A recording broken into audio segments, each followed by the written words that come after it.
各位网友，大家好，今天是2021年8月24号，星期二，欢迎大家参加王健每日观察直播1的节目。我们今天就一个主题，美国病毒报告即将出笼，中国快疯了啊！有多疯？我们看看啊。美国总统拜登在5月26号发表声明，说要求美国情报机构在90天内完成武汉肺炎病毒的报告。美国人很实诚啊，90天就90天，所以呢，美国白宫新闻秘书萨奇8月23号说，美国情报机构的报告将会在最后的期限内完成啊。那么他说，拜登总统呢会先听取这个报告的简报，然后通常需要几天时间，因为报告很长，需要用几天时间才会把这个非机密版公开啊。然后，所以呢，到现在为止还没有确切的公布时间，但预计会在24号之后的几天公布。也就是说，未来几天，美国的这个病毒报告即将公布了。那么，当然，他说白宫当然会让公众知道这个报告的结果是什么，他一定会告诉大家，美国公众这个结果是什么，但是不知道这个时间点或者是形式是什么啊。那美国总统是在5月26号，提出这个要求啊。他这个声明中说了几点啊，他说，要求美国的情报机构啊，特别是中央情报局和其他的情报机构，就这个病毒在中国是何种起源达成一个共识，就你们自己要达成共识，然后再来跟我讲，不要给我一个没有共识的结果，这是第一个。第二个呢，他要求一个更确凿的结论，就是你别跟我提供一个模棱两可的结果，我要的是一个确凿的结论啊，是这个或者是那个啊。然后到了这个8月5号，CNN 就出了一个独家新闻，说这个情报部门已经获得了大量的来自武汉病毒研究所的这个病毒基因数据啊，然后现在正在分析。这个独家报道之后，就是一个非常大的一个震撼弹啊。那么美国公众也开始关注这个拜登总统这个要求3个月的这个情报机构的报告了啊。那么这个独家报道，其实引发了这个新一轮对疫情这个溯源和疫情追责的一个讨论。完了以后，这件事情就安静下来了，安静下来。安静下来。那中国这一边呢，随着这个报告的这个公布的日期越来越临近啊，中国方面的对这个报告的紧张越来越紧张啊。那你可以看到，从中国方面的反应，你可以看出来。中国外交部发言人汪文斌8月24号啊，这个记者会啊，央视记者中央电视台记者说，这个萨奇说，美国拜登总统要求情报机构，这个提供这个病毒报告，将于24号完成。那么仍然需要几天才会对外公布非机密版本。中方有什么评论啊？汪文斌就说说这个疫情爆发以来，美国情报机构溯源，他这么说，我全完整的说。溯源需要的是科学，而不是什么情报。情报机构去搞病毒溯源本身是反科学的。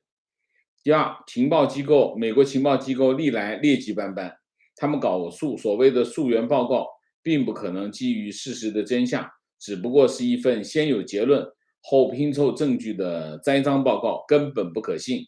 巴拉巴拉巴拉巴拉巴拉啊，这是24号啊，这是24号。就是23号的记者会然后还在讲，美国无视中国和世卫联合研究报告关于病毒从实验室是极不可能的结论，故意炒作所谓的武汉病毒研究所实验室泄露的理论，甚至为此不惜动用情报机构炮制所谓的溯源调查报告等等啊。汪文斌就不断的在讲。当然，其实之前的像赵立坚啊、华春莹啊，都不断的在记者会上不断的在讲。他其实是在，中国现在在疯狂的制造一个美国陆军传染病的这个说法啊。那么这个说法是从哪里开始呢？就是去年赵立坚最早在推特上讲这番话，讲美军把病毒带到了中国，这就是川普总统因为疫情翻脸是从赵立坚这个推特开始啊。然后呢，央视的世界观栏目8月23号发布一个美版溯源剧本这样编造啊，就开始不断的这个舆论就不断的来了啊。然后到了8月11号，他们早在8月11号又开始讲美国这个军运会的运动员，就是美国军人把病毒传入这个武汉啊。这是8月11号央视新闻世界观啊，讲美国运动员得了疟疾等等啊。然后美国之音这个找到了其中一个所谓的这个将病毒带到中国的美国陆军预备役成员，叫特杰贝纳西啊。贝纳西本人就对媒体说，他没有得过任何武汉肺炎的症状啊。然后人民日报8月23号、8月24号分别发表2篇文章，一篇文章是情报部门搞溯源科学吗？啊，第二篇文章是病毒溯源，美国自身疑云重重啊，然后括弧还是深度观察啊。就是开始，你可以看中国媒体的反映了什么？反映了中国对美国的这个病毒报告高度的紧张，高度的焦虑，焦虑到今天，《南华早报》终于出来了啊，出了一条新闻，说中国国家主席习近平可能用视讯的方式，就是视频的方式，出席10月底在罗马举行的20国集团峰会。那么这个传闻出来呢，就意味着拜登和习近平在这个20国集团峰会的这个见面的这个安排就成了泡影啊。这件事情其实一直在摇摆当中啊，摇摆。你可以看这个，谢尔曼和中国的外交部副部长哎呀，我这一下子嘴边上副部长见面的时候，就有一个说法，说没有讨论习近平和拜登举行峰会的事儿啊。所以这件事情其实中国拿这个事情来说事儿啊，已经在这个双谢会上已经用了一次了。这次《南华早报》又开始说这个事儿，说习近平可能不会自己去罗马，因为2个原因，第一个原因就是疫情啊。疫情这事儿肯定有点扯淡，为什么？他去罗马怎么可能有疫情的问题？他不是打了疫苗吗？对不对？第一，疫苗安全可靠；第二，他的防护水平可是一般的人能比的嘛啊。所以他说，第一个是疫情的问题，第二也反映了中美关系缺乏进展，哎，这是重点啊。然后这个说，当然，然后他再留个尾巴，留个什么尾巴？他说，消息称中国还没做最后的决定，只是倾向于用视频的方式出席 G20 峰会啊。那么 G20 峰会是10月30号到31号在意大利首都罗马举行啊。那么如果习近平不去，那当然双方就不可能进行峰会啊。也就是说，这意味着什么？意味着1997年以来啊，美国总统上任之后和中国国家主席见面的时间啊，延长的最长的一次啊。你想一下，这个1月20号上任到现在还没见面啊。那么这是什么？这是试探，也是一张牌啊。那么试探什么意思呢？就是说，如果你太过分，我们就不见面了。为什么会这样呢？因为拜登很希望见面，拜登有这个峰会政治的这种习惯啊。拜登的做事情的方式呢，他希望呢安排峰会之前呢，就推进政策，通过峰会来推进政策。那么这是拜登的期望，所以他为什么会提出来要跟习近平见面？原因就是因为他希望通过峰会来推动政策。那么中国呢？哎，你想要这个是吧？我就不给你，我就把它当做一张牌来打。这不是病毒报告吗？病毒报告，如果你过分的话，我们就不去了，我们就别见了，就是这个意思啊。所以它这个反映了什么？反映这个中国对病毒报告已经焦虑到了快发疯的地步啊。为什么？因为中国其实很想见面啊。为什么？中国要缓和中美关系，所以他在这个时候放这个《南华早报》现在是中国外交部的一个御用的这个放风的一个渠道，所以你基本上可以看作是中国外交部放的一个风啊。那么也就是说，他对这个病毒报告已经到了发疯的地步，同时，这是中国外交的最后一张牌，把习近平这张牌都打出去了，没牌了。我们已经很久没分析中美关系了，那我们就来看一下在美国公布这个病毒报告之前，我们来分析啊中美关系这个态势和这个病毒报告对中美关系走向的一个影响，好吧？先说美国的现状。美国的现状，阿富汗撤军带来了一场这个外交政策的灾难，啊，这毫无疑问对美国的对外战略有巨大的冲击，这个冲击会影响很长时间，啊，这件事情对美国来说是一场灾难，啊，我们叫外交政策的灾难。第一，美国自己说要把民主、人权置于外交政策的核心，啊，美国是自己说我要把民主、人权普世的价值观放在对外政策的中心啊，他的这个政策宣示被质疑，被质疑的最重要的一个场景是什么？最重要的一个场景就是拜登的讲话。拜登在这个电视讲话，拜登的那个电视讲话呢，被西方盟友认为这是一个没有川普的美国优先政策，所以这两件事情对美国来说是会有巨大的冲击，美国会为此付出代价，这是美国的现状。那么这是第一和第二，第三，美国在过去半年多的时间，辛辛苦苦在营造一个什么呢？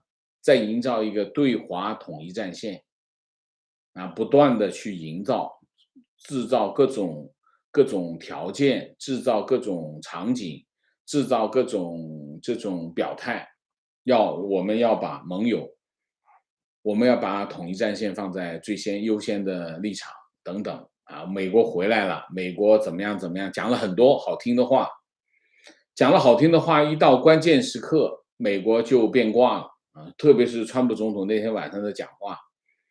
所以呢，美国现在建立的这个对华统一战线受到质疑，啊，特别美国对盟友的安全承诺也被质疑。那你这件事情不是阿富汗对美国已经不是特别大的战略影响，你都是这个样子，那你万一到真的要动真格的时候，那会怎么样？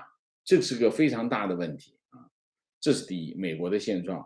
第二，中国中国在利用阿富汗事件狙击美国啊。那么最重要的狙击是什么？最重要的狙击是三个方面。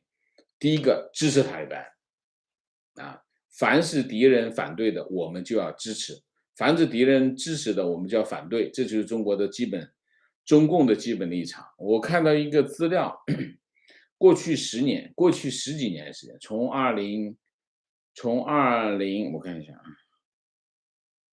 找一下，不知道能不能找到。我突然想到这个资料，这个资料蛮有力的。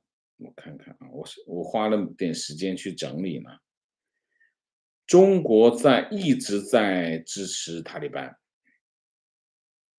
中国从2001年开始，从二零零一年开始，从2001年开始，中国持续我念给大家听。20市政府成立之后2001年2020市政府成立以后，中国向阿提供100万美元现汇作为政府启动资金，以及3000万元人民币的紧急物资援助。2002年1月，中国承诺5年内援助1.5亿美元，一半为无偿援助，一半为优惠贷款，后变更为无偿援助。中国为援建了帕尔旺水利修复工程、喀布尔共和国医院等项目，提供了物资援助和人力资源支持。2004年，中阿在柏林签署议定书，中方免除阿方960万英镑债务。2005年，中国政府向阿提供1500万美元无偿援助。2006年6月，卡尔扎伊总统访华期间，中阿签订两国政府贸易和合作协定，给予阿278，一直到什么呀？我看一下，中国在阿富汗提供了持续的援助，然后不断的向塔利班提供物资和支持。所以中国在阿富汗投入的资源比我们想象的要大得多，不断的在投入啊，这是第一个。这次塔利班班师回朝啊，就是卷土重来，有一样东西大家都没有留意啊，我看到一些节目当中谈到，但是大家留意的不多。为什么政府军不战而降？政府军不战而降有2个原因。第一个原因当然跟美国有关，美国就找着塔利班谈判，我撤军的事，他不是找阿富汗政府谈判。那意味着什么？意味着美国已经认定他走了以后，阿富汗主持大局的是塔利班，而不是阿富汗政府。这是第一个原因，这是阿富汗政府军不战而降的其中一个原因。因为阿富汗政府军已经认为美国即将抛弃他打什么打？这是第一个。第二个，你想一下，美军一撤走，阿富汗政府和阿富汗政府军的运作，整个的运作都是美国掏钱。你美国一撤走，意味着什么？谁来掏钱？没人掏钱。没人掏钱意味着什么？这个政府肯定要崩溃。那现在塔利班不战而降有什么原因？很多人在讲，塔利班不战而降，并不完全是政府军的腐败无能，是根本就是买通，直接就买通他们。我给钱，你们投降，我马上继续发工资，政府军就投降了。这是一个很重要。塔利班哪来的钱？这来的钱就是这样。所以坚定的支持塔利班是中国的一个狙击美国的一个手段，这是第一个。第二个，当然最重要的是什么？利用阿富汗事件进行一场宣传战。宣传战讲的是什么？就是否定美国对台湾的安全承诺。这是第二个。第三个，全力以赴的把阿富汗变成对付美国的另外一张牌。那么朝鲜牌已经废了，你看朝鲜牌现在没什么用啊。那么阿富汗现在成为另外一张牌。然后这里面有个奇怪的现象，大家有没有留意啊？关于美国总统拜登的那场电视讲话，拜登总统讲，非常明确的把台湾和朝鲜韩国、日本放在一起，和这个北约放在一起谈，说美国的安全承诺是一样的，不会改变。这是个非常重要的信号。但是这件事情新闻很快就过去了美国的媒体也不谈了，拜登政府也不谈这是个很奇怪的现象。这个现象大家留意一下，等一下我们再会谈。然后呢，我看到这个多维网，多维网就是一个被拿来向海外民众宣传的一个大外宣了。多维网，多维网发表一篇文章，叫《美国进入战略收缩期，中国应避免苏联式的错误》。这个作者叫苏天哲。这篇文章有点意思，我讲讲给大家听。他这么说，我摘了其中3、4段，这文章很长，我不会全念。他说，随着美国不顾后果的从阿富汗撤军，世界第一强权美国再次进入战略收缩期。从发展的趋势来看，未来一段时间，美国可能持续发扬美国第一的精神，收缩在世界各地的触手，以全力以赴巩固发展美国自身。华盛顿如此作为，是因为美国实力变弱了吗？他当然不是啊，后面讲了一堆分析，我就不说了。然后他说，对中国来说，有风险，当然也有机遇。美国从全球收缩势力，难免让世界其他国家，包括美国的盟友，质疑美国的可靠性。一个各方面都以美国优先为主要考量的国家，想再拉帮结派，共同对付中国，恐怕很难赢得其他国家的完全信任。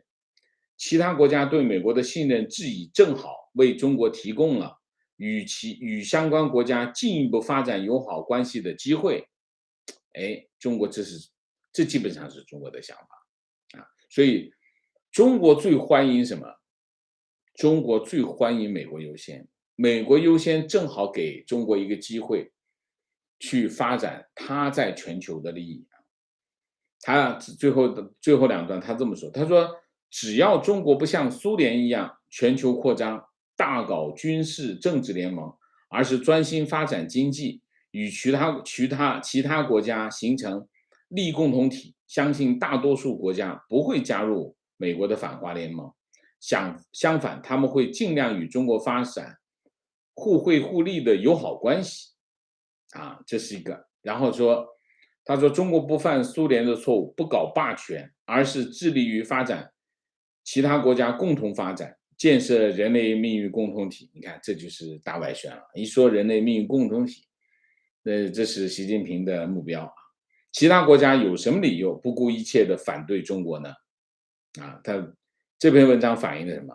反映了中国的基本的方向，但他忽略了一个非常重要的问题。什么问题？中国自己怎么样？中国自己怎么样？这个很重要。我们前面讲了第一个，美国的现状。美国的现状，当然，美国现状国内的情况，其实美国面临的2个问题。第一个问题还是疫情，疫情没搞定，又在反弹。那么另外一个，美国社会还在继续分裂。美国社会继续在分裂。但是美国还有一个好消息，就是拜登总统的基建计划通过。基建计划通过对美国来说是一剂强心针，非常重要，这对美国未来的发展有很大的帮助。所以美国的情况大体是这样。那美国的对外关系是一场灾难。那么现在美国国内有一个好消息，就是基建计划通过了，但是美国社会仍然受到疫情的困扰，然后美国社会也因为疫情在分化，这是美国现在的情况。中国现在的情况怎么样？中国的情况，中国面临的情况比美国严重的多。那么中国的经济社会正在失去正常运作的能力。这个是非常严重的挑战。中国现在面临的情况就是，它正常运作的能力正在遇到问题。这里问题有3个来源。第一个，疫情。疫情，现在中国的疫情，虽然中国你看官方的数据确诊病例没几个，甚至可以清零，但是中国社会因为疫情，中国的经济运行跟社会正常运行都被阻断了。都被阻断了。政府官员推动的各项政策正在杀死中国经济，而且正在让中国社会开始阻断，正常运作被阻断。所以这是第一个，疫情对中国经济对中国社会的冲击，比西方国家来的大得多。这个大家都想象不到。就是说，虽然你看美国一天十几万的这个确诊个案，中国基本上在清零，可是你看疫情对中国的冲击比对美国的冲击来得大。你可以看下个月的数据更可怕，下个月的数据会更加可怕。这是第一个疫情的冲击。第二个冲击是什么？习近平。习近平对中国经济、对中国社会带来的冲击，和这个疫情的冲击的当量是差不多的。习近平从去年年底开始，我自己慢慢的观察体会到，他在什么呢？他在做一个动作。做什么动作呢？削头的动作。他把各个行业的头部企业全部砍掉，消灭他们，正在做这个动作。你比如说互联网，互联网互联网有两个巨头，一个是阿里，一个是腾讯。他现在就在打击这两个巨头。其实这是互联网。然后你看网约车就是滴滴，他开始打滴滴。然后现在当然还有很多了，很多，比如说这个教培行业它整个都团灭。团灭。其实也是以这个新东方为代表的这个头部企业，就是消灭这头部企业。所以你可以看现在它各个行业的头部企业，它都要消灭掉。你比如说最新的说法是什么？最新的说法是地产中介。地产中介现在是要拿地产中介开刀。地产中介开刀的其中一个原因就是贝壳找房网。贝壳找房网的上市标志着习近平要开始拿贝壳找房，就是拿地产中介开刀。地产中介这个行业大概有200万人，那么头部企业也开始集中。就是说，你其实这是市场经济的结果。市场经济越发展，那么一些在市场上取得优势地位，它表现更强悍的这些企业，慢慢的就成为头部企业。成为头部企业，它就开始引领这个行业的发展的方向。但是习近平不能容忍，就开始削平它。削平它的后果是什么？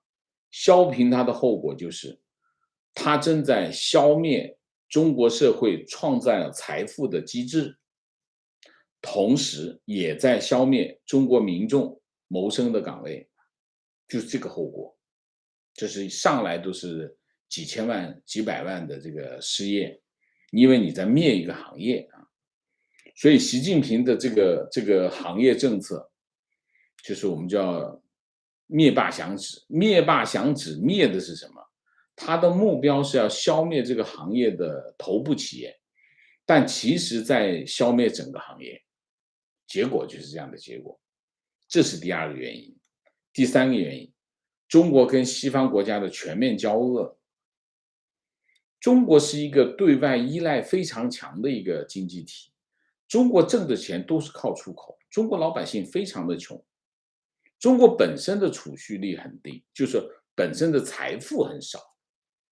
你虽然看这个储蓄很高，储蓄的金额很高，但是你平均到每个人，中国有5亿人口没有银行账号。中国有6亿人口，一个月的收入少于1000块。中国有9亿人口，一个月收入低于2000块。这就是中国的实际情况，贫富差距巨大。所以中国经常讲平均数，讲平均数能够把这个数字拉回来。但实际的情况是什么？大家想一下，9亿人口，月收入低于2000人民币，这是什么情况？6亿人口，然后有2亿人口，中国有2亿人口在灵活就业。很多人以为这灵活就业是个很舒服的活，其实不是。中国的灵活就业跟美国的打零工经济是不一样的。美国的零工经济是什么？美国的零工经济就是不给你一个正常的合约，但是你是正常上班的，大部分是这种情况。中国的灵活就业就是你找不着工作怎么办？在家里蒸个包子，弄个馒头，四方邻里在网上发个朋友圈，看看谁要就送去，就这种情况，你这能挣多少钱？所以中国有2亿人口在灵活就业，那么中国失业率是多少？按照官方的数据是4000万，官方讲的是4000万。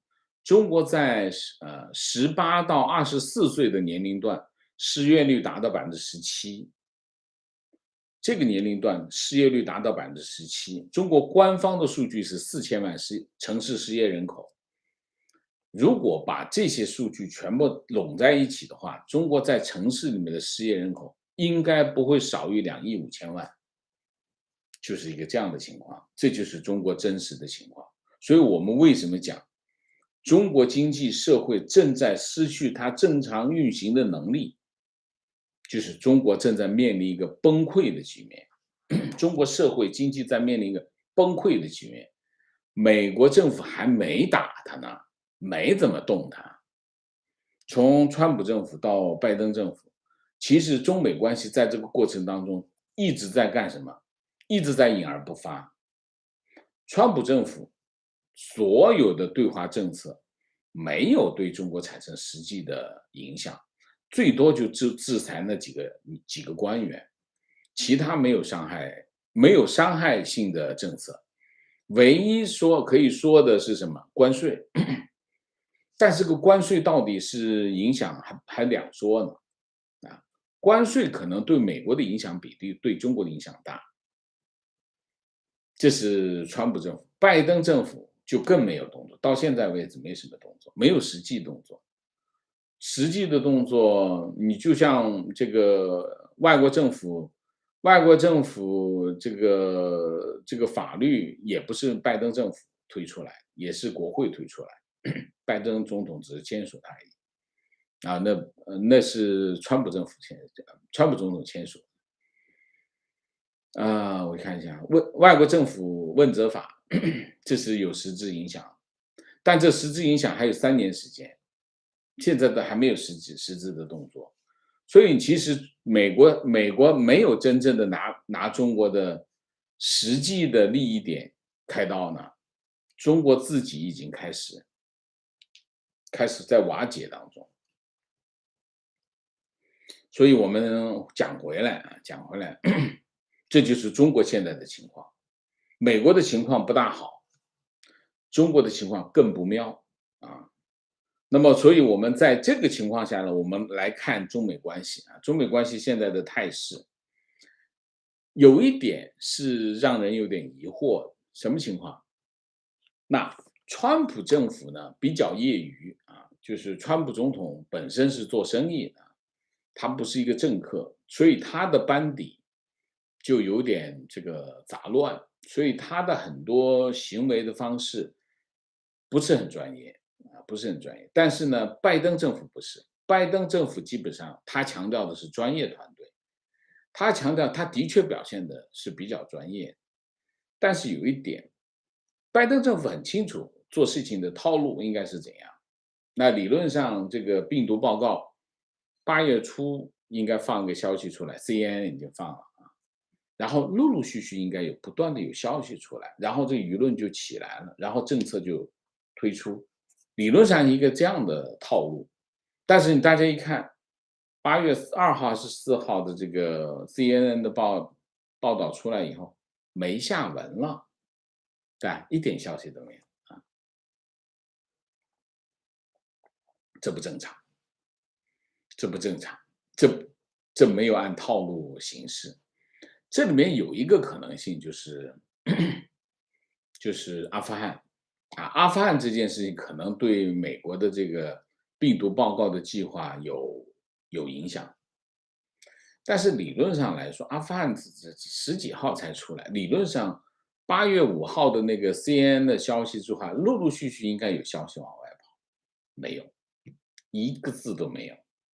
这第一的这不正常，但是我觉得也不完全是阿富汗的影响啊。那么这是第一，第二，美国的选择，美国我之前讲过，美国的病毒报告肯定在拜登总统5月份要求情报机构做报告，那个时候，拜登总统手上已经握着至少一份报告，已经有结论，他知道这件事情怎么回事儿，否则他不会让美国情报机构去做一份这样的报告。我认为是这样，美国政府、白宫不会把这个我的决策交给一个不确定的东西。我这个决策已经有了，就是我拿来做决策的东西我已经有了。那只不过呢，这3个月的时间是干什么？拿来干嘛的？给中国施加压力，通过这个报告的压力，去实现我准备要做的事情。理论上来说，当时那个报告就能出来，这是一个。当然，他也会根据他的需要出不同的报告，他有可能2种可能性。我之前讲过，我之前再重复一下。第一个，拿出一个确凿的证据，证明病毒来自实验室，武汉病毒研究所。这不就很多人认为，病毒溯源是科学家的事情，没错，病毒溯源是科学家的事情，但是调查病毒的来源可以是情报机构的事情。我只要证明你在这里干的事情，你干的这件事情跑到那里去了，那就你干的吗？就可以了，不需要跟病毒溯源没有关系。你在做这件事情，最后导致的这个后果，不就证明了吗？所以这是一个可能性。第二个可能性就是什么？出一个模棱两可的报告，出一个模棱两可的报告，这样的话这件事情就过去了，就是把它放下，以后再说，有可能，这也是可能。但现在的情况是什么？第一个报告，对于拜登政府来说有一个帮助，什么帮助呢？让大家把这个对阿富汗的注意力转移到这个武汉病毒研究所上来，这个对他有帮助。但是问题是，现在出一份这样的报告，还能得到盟友的支持吗？大家知道一点很重要的一点，美国推动病毒溯源，美国推动疫情追责，有个非常重要的条件，就是他必须联合盟友一起做，你不能一个人在那做，对吧？但你现在阿富汗事件，你把盟友都得罪了，你这事儿还能这么干吗？还干得了吗？或者是你在干这个事情，还有谁站在你旁边？这是一个问题。美国就会阿富汗事件对美国采取第一个报告是有影响。当然，他用这个方法来解套也行，但前提是你有没有把握得到盟友的继续得到盟友的支持。如果你能继续得到盟友的支持，就大胆的往前走。你得不到盟友的支持，那对不起，你就出第二个吧。第二个就出一个模棱两可的报告，那么就让这事儿过了，这事儿我们就不谈了，以后再说。那现在的可能性是什么？我认为，我感觉预感，第二个可能性会比较大，就是美国阿富汗的这个政策真的把美国的盟友给得罪了，他没有办法再得到盟友的支持，或者不那么确定得到盟友的支持，那他只能出第二个报告。为什么？这里面有几个这段时间我慢慢理解的事情啊，特别是我听这个拜登总统的那天晚上那个讲话，很震撼，我听的也很震撼。这里面是什么？这里面第一个，美国人，美国骨子里的孤立主义，骨子里的孤立主义。那么还有一个是什么？还有一个，我觉得可能从战略上来看，美国疫情就是疫情对美国的冲击，美国可能会觉得从战略的角度来看，现在直接就跟中国开打摊牌，美国并没有准备好这是第二个这是第二个原因。第三个原因是什么？第三个原因其实你可以看一下我觉得拜登总统坐的办公室哈，看看王健每日观察的节目就知道，不用向中国下手。你看习近平这活干得挺好，对吗？我啥都没干，你看他自己就把自己扎得满身都血窟窿，这不挺好吗？这我觉得美国会慢慢的发现，中国会自己在做一些让自己绊倒的动作。所以呢，从整个战略来说，我觉得美国可能觉得自己没必要，或者是在这个时候跟中国摊牌。所以我觉得可能性比较大的，就是出一个没那么 strong 的报告，让这件事情过去，把这事情拖过去，把这个时间拉长，可能的情形是这样的情形，然后看看中国会怎么样。其他的就没什么，我们还没想到没想到这里面涉及到两个问题。第一个问题就是中国能乱成什么样儿中国现在我觉得中国现在乱成一锅粥。举个例子来给大家听啊。中国各地不在我们现在网友不在疯狂的说这个各地疯狂的打疫苗嘛，抓人去打疫苗嘛。我们后来发现，原来打疫苗的这个任务，第一，打疫苗现在是各地政府的政治任务，这第一个。到后来穿帮的是什么？穿帮的是，原来这个政治任务是习近平下的习近平这个定于尊，一拍板，10月底11亿人打完，我们就能实行群体免疫。好，就这么干。然后谁打不完，谁就问责，这些官员就开始疯了。这里面有一个问题，穿帮在哪里怎么打，打多少，派任务怎么派，好，怎么派？根据群体免疫的需要，各地你不是上报人口吗？好，我们现在需要80%，11亿除以14，然后就按照各地上报的人口，你就按照这个来打。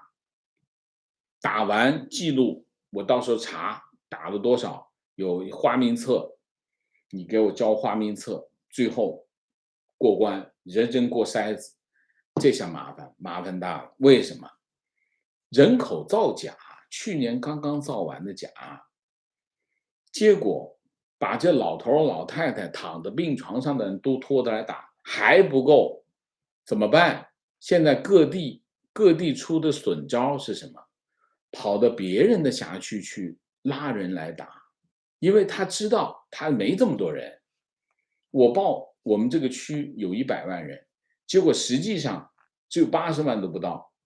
你现在按照这个要求，我得打90万人，那怎么弄？怎么办？我没有那么多人，我就算把老头老太太，甚至幼儿园小孩拖着来打，打完都没有90万，那怎么办？跑到旁边的区，拖旁边的群，派车子到隔壁的区的人，甚至跑到火车站，跑到交通工具上，交通工具都是外面的人。所以你看中国社会是不是乱套了？就是你用一个社会，当你没有诚信，前面一个谎言，你就要用无数个谎言去掩盖前面的谎言。所以现在中国社会真的是乱套，你看然后我们现在中国这个国家统计局公布的人口是14.11，然后这个人口学家认为是中国人口应该不会超过12.8亿。好，有日本的专家以中国食盐的消耗量来推测，中国只有8亿人口。然后这个俄罗斯也认为中国的人口可能只有8亿，甚至是少于8亿。所以你想一下，人口造假，然后中国再打一个没有效果的疫苗。现在呢，你可以看到你在中央电视台，或者是在人民网，甚至在新华网，他们现在开始宣传什么？宣传这个第3针。你看前面2针没有效果，然后他说开始说第3针，啊，第3针，你想一下，一个没有效果的疫苗，全国在动用全国的力量在打疫苗，然后整体的防御正在破坏它的经济，杀死它的经济，这就是中国的现在的情况，中国不就乱套了？所以呢，美国和中国的对抗，其实这2个国家都在干一件同样的事情，什么事情？就自己把自己绊倒。啊，所以就是他们现在还会进行交锋吗？我也是有点怀疑，他们自己都在连滚带爬，我觉得他们互相之间无心恋战啊。这就是我们今天的主题，好吗？那么今天主题就到这里，我们下面进入互动。进入互动之前，温馨提示，请大家点赞，请新来的网友订阅，请大家加入我们的会员，支持我们做更好的节目。进入互动之后，请大家不要聊天，4个情况、问题、观点、情绪啊。那么我在这里再跟大家分享一下，我是个新闻工作者，我做这个行业做了20-30年，那么我提供给大家的是我看到的新闻，我对这件事情的看法，我对这件事情看法的分析啊。那这不是标准答案。我在我的节目当中，我会告诉大家，有些事情我也没看懂，有些事情我理解了，我明白了。我对一些事情的理解也是一步一步的啊，有的时候我看错啊，看错了我就纠正自己。那么有些时候呢，我对这件事情的认知开始很初步，慢慢的深入。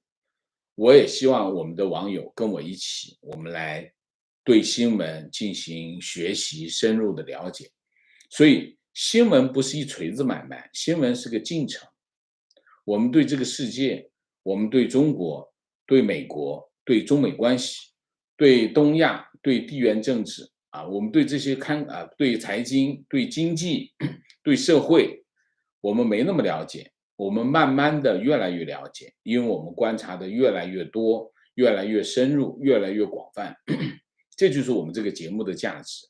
所以我非常的希望大家能够参与我们这个节目，然后跟我们节目呢进行互动啊，参与这个讨论。这个讨论是我们节目的价值其中一个很重要的价值。那么我也希望大家来关注我的推特号跟脸书号，在我们节目的下方都有我的推特号跟脸书号，也欢迎大家加入我们 YouTube 的会员和 Patreon 的会员，好吧？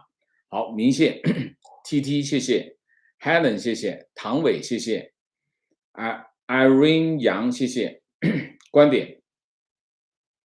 中国国内体制决定了其对外关系方面必然会和世界各国产生利益冲突，尤其是价值观导致的冲突，更加无法避免。就算是采用利益来买通部分国家，由于存在根本体制的对立，依然会对其他国家利益造成伤害。最开始表现出来的是地方和外界频繁接触的地方，以及以香港和外贸等地方和领域看得最清楚。OK， 同意啊。观点，外交部说，美国是最先有结论，再拼凑证据。也就是说，外交部已经知道这个报道的结果是什么，理论上应该是没人能够确定，所以这就是此地无银三百两啊。OK， 观点，中共根本不会管什么病毒报告，他们只要对内说美帝亡我之心不死，对外耍赖美国栽赃就过关了。世界其他国家又能拿这种赖皮国家怎么办？他们敢断交、贸易制裁中国吗？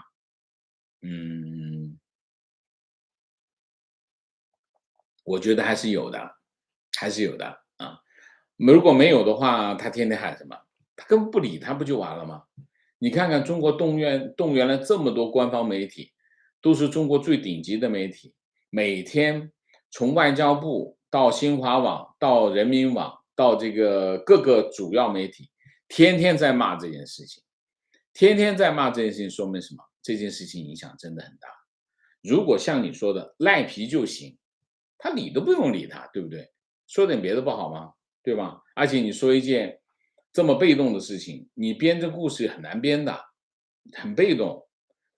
疫情这件事情，病毒这件事情很被动，中国，中国是在下风，你老说下风的话，气儿都没那么顺的，对不对？所以我不觉得他不在乎，他很在乎，他都快疯了啊！我们标题就是中国都快疯了啊！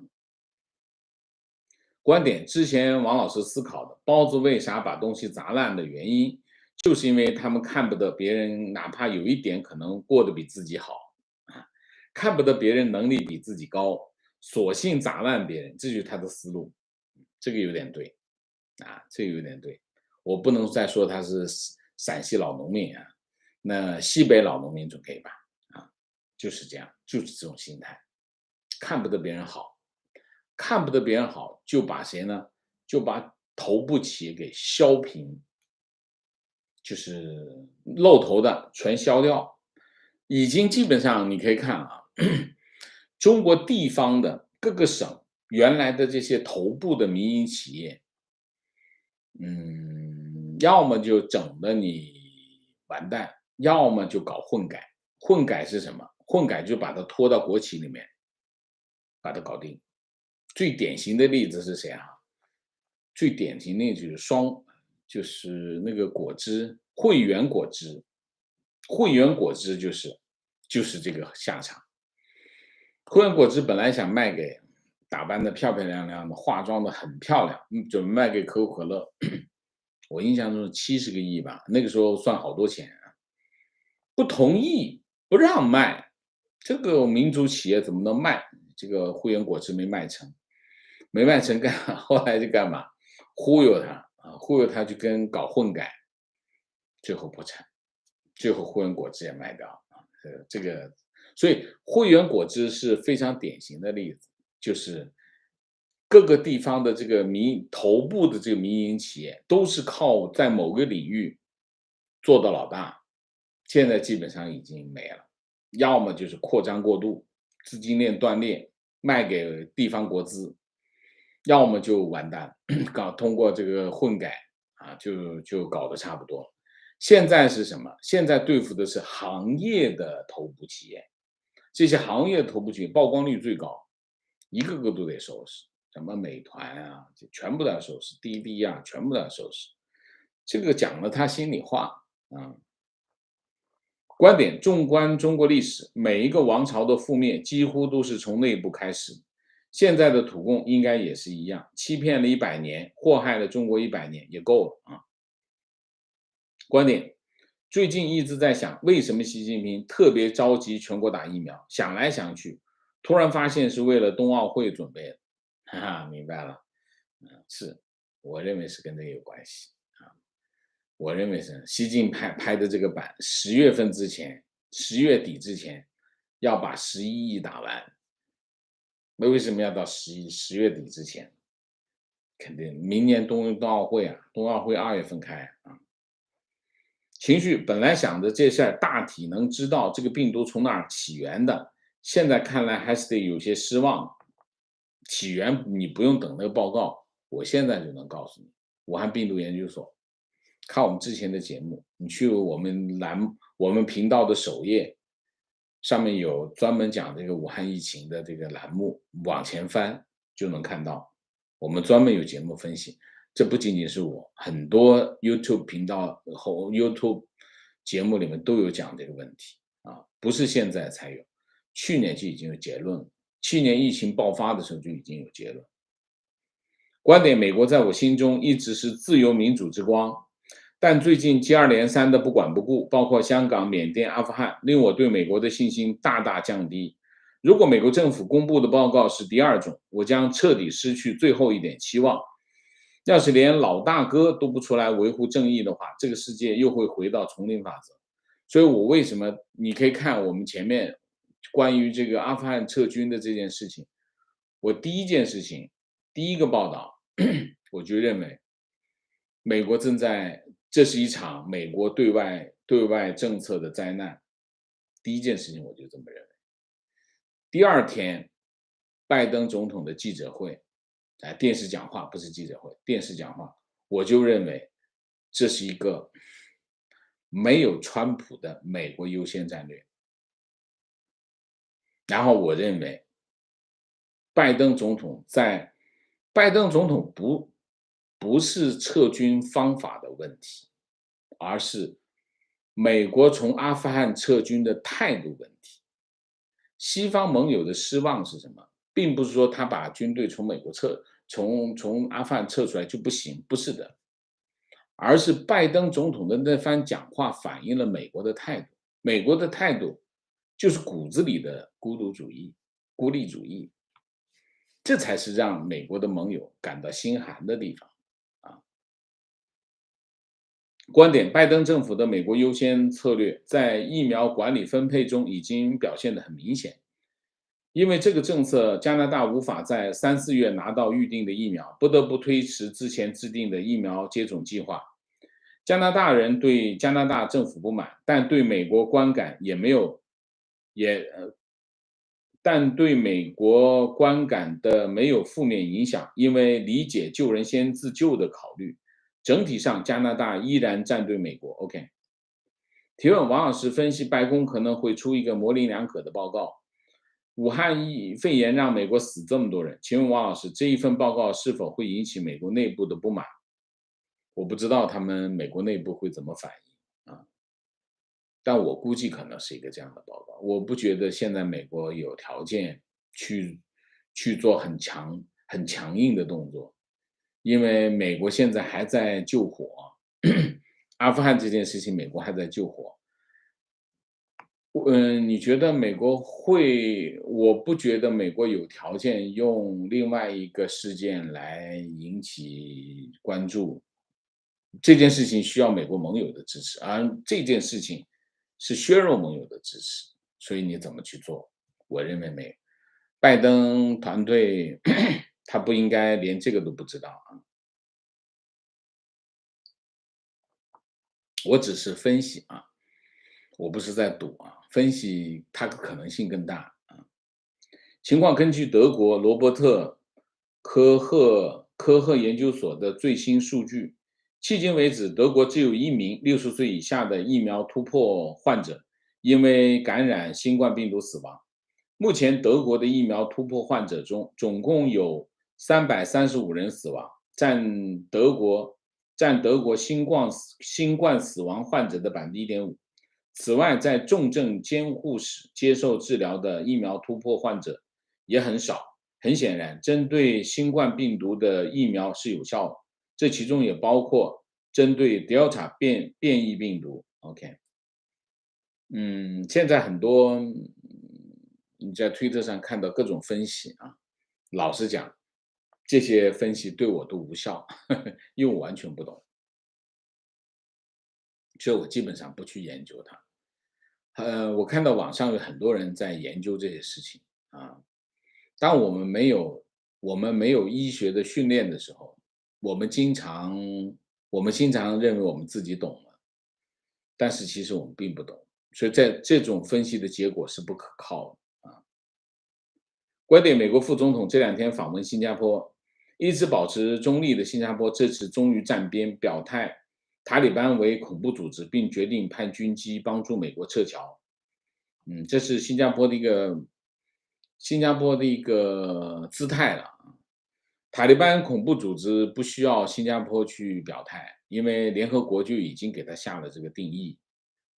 任何一个国家要改变塔利班的属性，首先要联合国安理会通过决议，才能够把塔利班作为一个恐怖组织的身份去掉，这个标签才能去掉。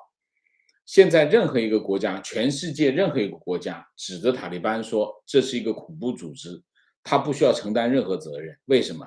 这是联合国通过的决议，所以这件事情不需要新加坡说这个话，也不是帮美国忙，他只是重复一个联合国的决议而已啊。观点：关于拜登对台湾问题的发言，有些人理解为口误。但我们都知道，有些口误反而是代表着内心最真实的想法，或者就是说，即便是口误，也只能说明拜登过早的对外传达了这个信息。只要没有正式的外交途径更正，那就是理解为对台政策的调整。那为什么最近这些事件没有继续发酵？很正常，台湾是美国手里的牌。我又在说这样的鬼话，我不爱听，我不说。你是别人的牌吗？我不认为台湾是美国手里的牌。美国还指着台湾供应它芯片呢。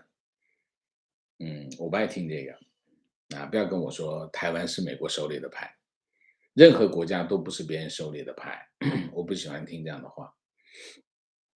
只有什么呢？只有独裁者手里才是牌。为什么？因为他没有，他在他眼里都是耗材，所以他才是牌啊。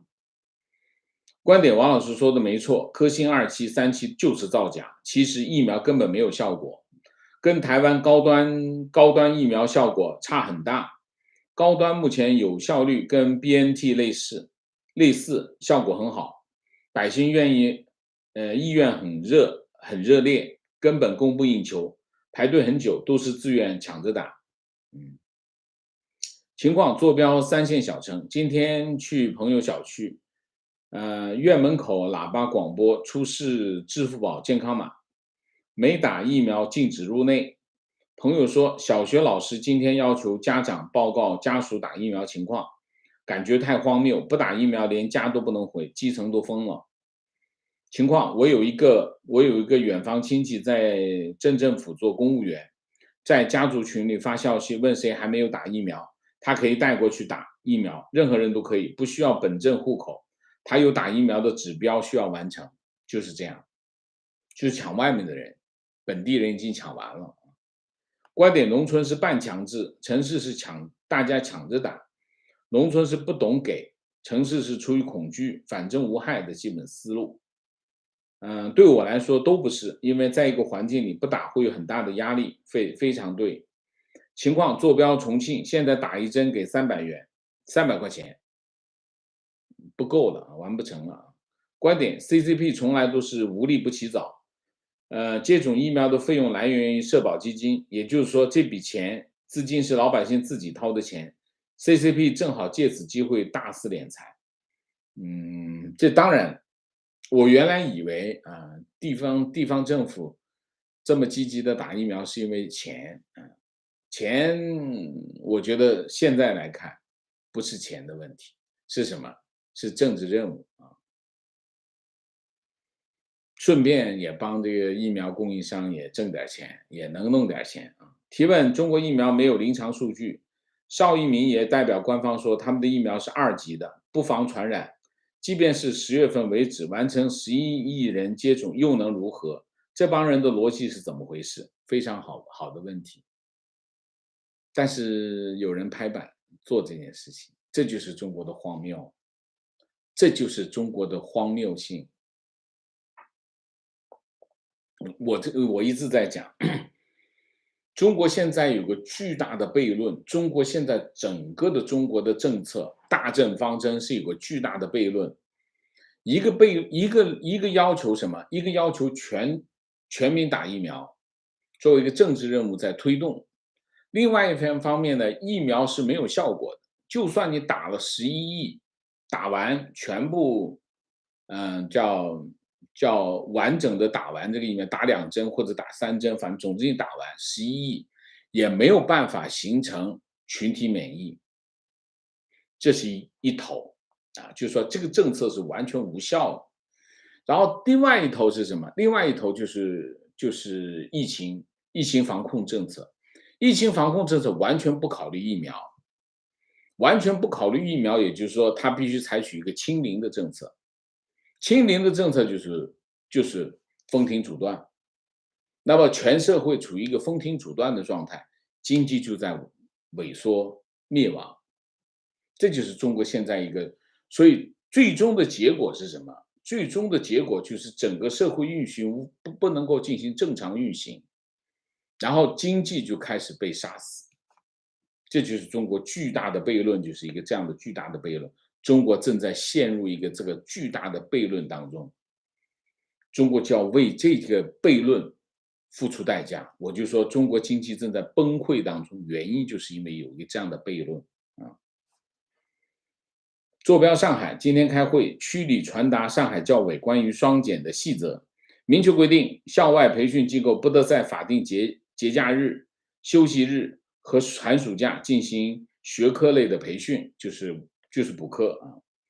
培训机构彻底完蛋。我所在的区下达了细则的细则，有一条要求培训机构不得轻易辞退教师，不得给政府添麻烦，极为不要脸。另外，习近平思想读本已经随新学期的教材下发到各个学校，我也浏览了一下，跟毛主席语录有一拼，就差印成红色，每人抱在胸前照个相。没想到有生之年会经历2次文革，不能随便辞退教师，那就倒闭呗。那你不能辞退，我又没有生意，我还不能辞退教师，我不就把他关门呗？那你还能把我怎么样？情况今天收到微信官方发来的信息，使用条规的更新，特别注明对美国、澳大利亚、欧洲、新加坡这样的国家新增规定。细读之后，决定不轻易使用微信发表任何政治想法。对中共意识形态的疯狂，甚至可以影响到家人之间的关系。提问：现在浙江省官场大地震，但是也没有见习近平有保人举动。请问王老师，难道习近平不会保浙江了吗？这次我这个问题我在前面的节目当中我讲了一下，就中国这个官场啊，上下级的关系是什么？是主奴关系，主子和奴才。对于奴才的这个，他可以保，他可以不保，就是完全取决于主子。奴才是没有条件讲，没有讲条件，不可以讲条件，理解吗？所以呢，你可以看习保不保，完全取决于习觉得需不需要保。如果是这里面不保有2种可能性，一种可能性就是他保不动，保不了。为什么？因为他的政治对手，他要保的话，他付出巨大的代价，他的政治对手会让他付出巨大的政治代价，所以他保不了，不愿意付出，你不愿意付出这个政治代价，你就保不了，这是一种可能性啊，这是一种可能。另外一种可能性就是，他根本觉得给我添乱，弄死他，可能是一种这种心态，给我添乱，弄死他，那就不保本，就从头到尾给他整一遍啊，这有可能，这2种可能性都有。提问：王老师好，最近在清迈发呆，看二战史，看到一半恍然大悟，英国、法国绥靖主义由来已久，美国当初也是被日本炸了珍珠港，才痛下决心反击日本。为什么西方国家总要等火烧眉毛才会痛定思痛？为什么？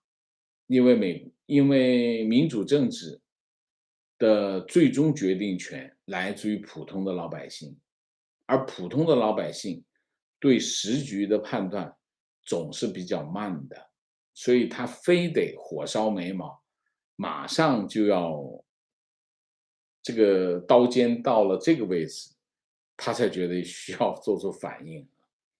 所以我认为是这样啊，民主政治的国家就是这样的问题。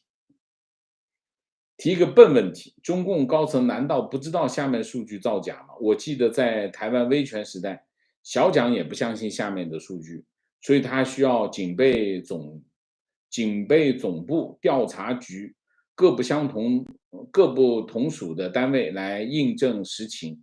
中国是怎么了？你以为中国信吗？大家记得克强经济学吗？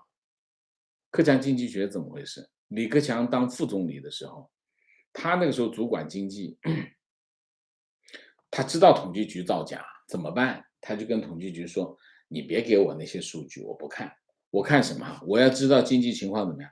你给我这个发电的数据，给我运输的数据，给我煤炭的数据，这几个 raw data 裸数据给我就行。”统计局就给他，他就通过这些数据的变化来判断经济的形势。这就是当年这件事情后来被海外媒体知道了，所以有一个名词叫克强经济学，就李克强的经济学。就什么意思呢？就不相信统计局，自己拿这些裸数据 raw data 去分析经济的运行的情况。到后来统计局就明白了，哦，原来这个也得造，要造一起造，现在连这个数据一起造，所以你已经这个漏洞已经堵上了，所以 raw data 也不 raw 了啊，现在是这个情况啊。所以中国的情况其实是一样，中共他也不相信，他高层也不信这数据，但是为什么还会做出这样的决策呢？这不就是小学生治国的后果吗？这不就是非常典型的独裁政权的风险吗？独裁政权有很高的效率，决策效率，领导人一看，来汇报情况，一二三，我们这么做最有利。领导人说去干吧，这件事情就去办成了，效率非常的高，很牛。独裁政权有决策效率，但是独裁政权还有什么决策风险？决策风险是什么？这领导人是个笨蛋，或者是他根本就稀里糊涂，所以他就拍板，你汇报情况，汇报完了以后，他这一拍板不要紧，那就10月底打11亿，必须完成任务，压实各地方的责任，这一压实就责任就分下去了。那怎么办？拿什么数据来打呢？那就拿人口普查数据嘛，这一句话不就把地方政府全给灭了？就是这么发生，中国的事情就是这么发生，不复杂。情况坐标上海，我认识的区政府和市政府的几个干部朋友都没打疫苗，说等复必泰，公务员不强打，打的都是老百姓。OK， 情绪，王老师好，我是38岁的摄影师，看王老师频道不知不觉已经2年多，现在看待事物也树立了新的价值观，不说谎，不盲从，独立思考，树立自己的人生愿景。在我去年低谷的时候，至今还记得王老师的那句话：摄影不会被淘汰，放心的去做吧。最后也希望王老师的节目越来越棒，谢谢啊！希望你能够找到你的人生愿景，也希望你能够，我们大家所有的人都能扛过目前的困难的局面，好吗？好，明谢 Sean 姚 Jackie 平，谢谢。好，我们今天的节目就到这里，感谢大家的参与，我们下个节目再见。再见之前，请大家点赞，请新来的网友订阅，请大家加入我们的会员，支持我们做更好的节目，做更好的自己。谢谢大家，谢谢。